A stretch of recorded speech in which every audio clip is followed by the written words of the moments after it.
So I go to the library because I'm looking for a recipe book. I'd spent about an hour looking for it online, and I couldn't find anything that resembled what I remembered eating about 2 weeks ago at a friend of mine's house.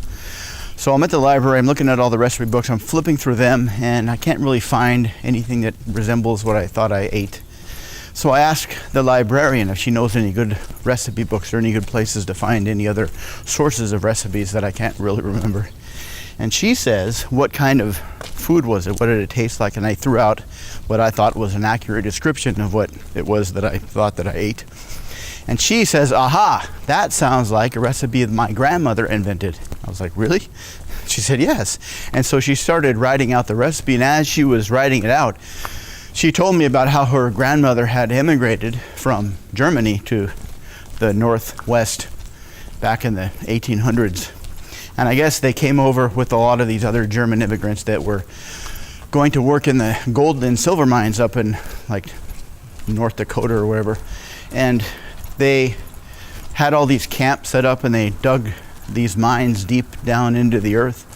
But they had this weird kind of mythology that if they dug too far down into the earth, they would break through into hell and release all kinds of demons and devils and calamity and viciousness upon the earth.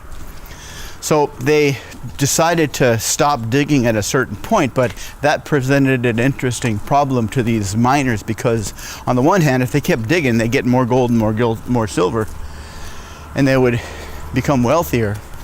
But on the other hand, if they got too greedy and wanted to go too far, they would unwittingly release the hounds of hell that would destroy humanity.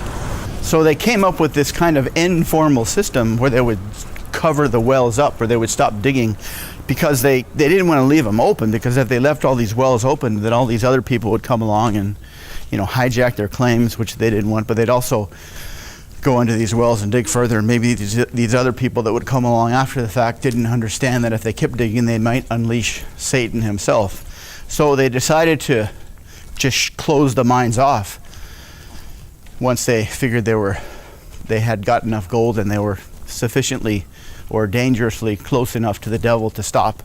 And the way they did this was when they started digging the mines, they would leave all this dynamite in the opening.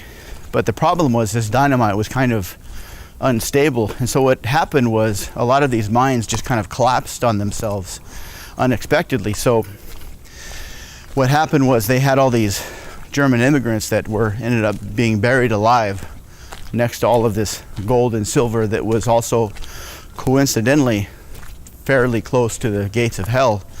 And so now this is kind of a tourist destination in these areas up in the great white Northwest, where people go and they look for gold, they look for ghosts, and they look for doorways to hell, which, when you think about it, is kind of a cool vacation trifecta, because if you can get all three of those, especially if you can find the gold, that almost makes the vacation kind of pay for itself.